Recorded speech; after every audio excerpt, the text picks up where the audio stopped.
नमस्कार दोस्तों, स्वागत है आपका। तो इस वीडियो में हम बात करने वाले हैं पोस्ट ऑफिस की एक और ज़बरदस्त स्कीम के बारे में। बात करें तो इस स्कीम में आपको बहुत ही ज़्यादा फ़ायदा मिलने वाला है और इस स्कीम में आप केवल 5 साल में 14 लाख रुपए तक कमा सकते हैं।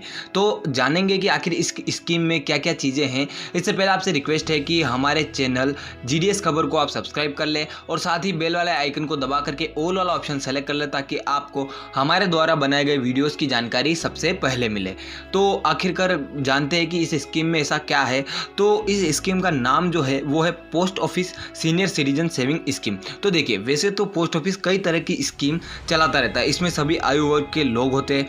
अगर आप कोरोना संकट में पैसे लगाने का प्लान बना रहे हैं तो आप कुछ ही सालों में लखपति बन सकते हैं। पोस्ट ऑफिस की सीनियर सिटीजन सेविंग स्कीम में निवेशकों को 7.4% की दर से ब्याज मिलता है। आइए आपको बताते हैं कि आप कैसे सिर्फ 5 साल में 14 लाख रुपए बना सकते। तो इसके बहुत सारे पॉइंट्स है। तो पहला है कि इसमें कौन खाता खुलवा सकता है। तो सीनियर सिटीजन सेविंग स्कीम में खाता खुलवाने के लिए आपकी आयु सीमा 60 साल होनी चाहिए। 60 साल या उससे ज़्यादा आयु के लोग ही इस स्कीम में खाता खुलवा सकते हैं। इसके अलावा जिन लोगों ने VRS यानी वॉलंटरी रिटायरमेंट स्कीम ले रखी है, वह लोग भी इस स्कीम में खाता खुलवा सकते हैं। यानी कि जिन्होंने जॉब करते हुए पहले ही, यानी कि 60 साल की उम्र से पहले ही अपना रिटायरमेंट ले लिया है, वो लोग भी इस स्कीम के लिए एलिजिबल है।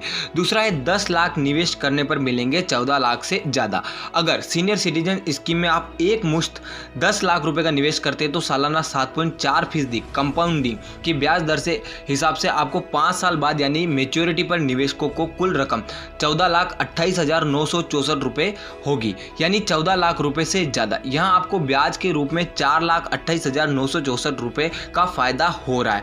और सबसे बढ़िया बात यह है कि ये जो ब्याज आपको मिल रहा है ये कंपाउंडिंग के फॉर्म में मिल रहा है, यानी कि आपका 1 साल कंप्लीट होने के बाद जो ब्याज है वो भी मूलधन में जुड़ जाएगा।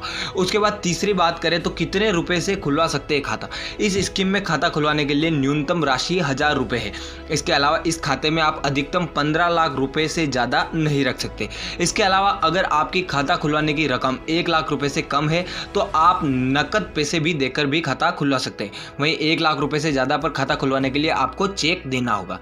चौथा है मेच्योरिटी पीरियड कितना है।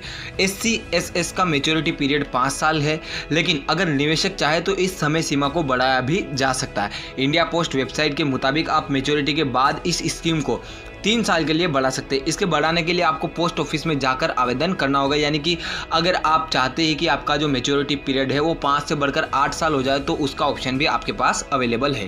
पांचवा बात करें तो टैक्स में मिलती है छूट। टैक्स की बात करें तो अगर SC/SS के तहत आपकी ब्याज राशि 10,000 रुपये सालाने से ज़्यादा हो जाती है तो आपका TDS कटने लगता है। हालांकि इस स्कीम में इन्वेस्टमेंट पर इनकम टैक्स एक्ट के सेक्शन 80C के तहत छूट है, तो आपके लिए ये एक और बढ़िया खबर है। छठी बात करें तो खुलवा सकते हैं जॉइंट अकाउंट। तो इसमें एक और ऑप्शन आपको भी मिलता है। SC/SS के तहत डिपॉजिटर इंडिविजुअली या अपनी पत्नी पति के साथ जॉइंट में एक से ज़्यादा अकाउंट भी रख सकता है, लेकिन सभी को मिलाकर मैक्सिमम इन्वेस्टमेंट लिमिट 15 लाख से ज़्यादा नहीं हो सकती। खाता खोलने और बंद करवाने के समय नॉमिनेशन फैसिलिटी उपलब्ध है। सातवां है प्रीमेच्योर क्लोजिंग। प्रीमेच्योर क्लोजिंग की अनुमति, लेकिन पोस्ट ऑफिस केवल अकाउंट ओपनिंग के 1 साल बंद अकाउंट क्लोज करने पर डिपॉजिट का 1.5% काटेगा। वहीं 2 साल बंद करने पर डिपॉजिट का 1% काटा जाएगा। तो ये थी पोस्ट ऑफिस की नई स्कीम के बारे में सारी जानकारी। आपको जानकारी कैसी लगी कॉमेंट बॉक्स में जरूर बताइएगा और साथ ही चैनल को सब्सक्राइब जरूर कर लीजिएगा। इसी के साथ आपसे विदा लेते हैं, मिलते हैं नई वीडियो में नई जानकारी।